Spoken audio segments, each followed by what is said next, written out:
हम पुकार पुकार के बोल रहे हैं सर, आदमी लोग सुन रहे नहीं है। ये तो जादू वाला तेल नहीं है, ये 108 जड़ी बूटी का तेल रहता है। कोविड-19 के 5 साल बाद चीन में एक बार फिर एक नया वायरस फैला है।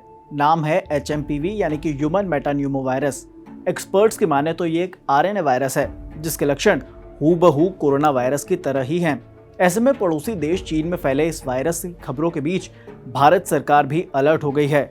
राष्ट्रीय रोग नियंत्रण केंद्र यानी कि NCDC इस पर नजर बनाए हुए है।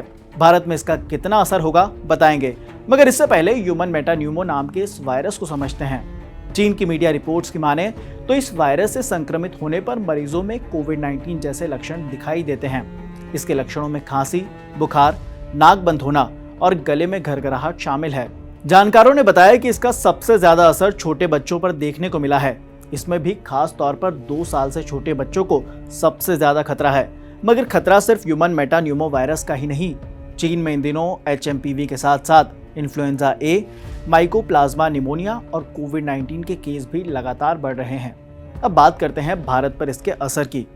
एक्सपर्ट्स की माने तो स्वास्थ्य विभाग अंतर्राष्ट्रीय एजेंसियों के संपर्क में है। सूत्रों के मुताबिक केंद्र ने बताया है कि वो स्थिति पर बारीकी से नजर रखे हुए है, जांच की जा रही है और इसके आधार पर जल्द ही अपडेट भी जारी होगा। स्वास्थ्य सेवा महानिदेशालय के अफसरों ने कहा कि चीन में बढ़ते HMPV केसेस से भारत को घबराने की जरूरत नहीं है। कम से कम फिलहाल जो मौजूदा हालात हैं उसे लेकर तो टेंशन जैसी कोई बात नहीं है। रॉयटर्स की रिपोर्ट के मुताबिक चीन इससे निपटने के लिए एक निगरानी सिस्टम की टेस्टिंग में लगा हुआ है। कोविड-19 की तरह इसमें भी खांसने और छींकने से वायरस के फैलने का खतरा है। इस नए वायरस का असर ज्यादा होने पर इससे निमोनिया भी हो सकता है। दावा है कि चीन में कई जगह इमरजेंसी घोषित की गई है। हालांकि ये दावा सिर्फ सोशल मीडिया पर मरीजों ने फोटो पोस्ट करते हुए किया है। चीन की तरफ से आधिकारिक तौर पर इसकी कोई पुष्टि नहीं की गई है।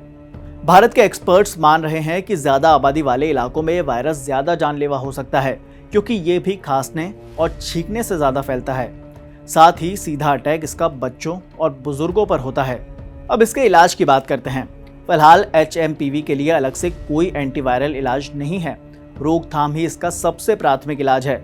एक्सपर्ट्स ने बताया कि अभी गंभीर मामलों में बुखार को कंट्रोल करके और ऑक्सीजन थेरेपी से इसका इलाज किया जा सकता है। हालांकि डॉक्टर्स की माने तो बार बार हाथ धोकर, खांसते और छींकते समय मुंह ढककर, संक्रमित व्यक्ति से दूरी बनाकर काफी हद तक जोखिम से बचा जा सकता है। याद हो तो कोविड-19 का पहला मामला 5 साल पहले साल 2019 में चीन के वुहान शहर में मिला था। हालांकि तब इसे एक रहस्यमयी निमोनिया समझा गया था। इसके बाद ये वायरस दुनिया भर में तेजी से फैला। दुनिया में कोविड-19 के 70 करोड़ से ज्यादा केस मिले, जिसके बाद 30 जनवरी 2020 को विश्व स्वास्थ्य संगठन ने इसे ग्लोबल पैंडेमिक घोषित कर दिया।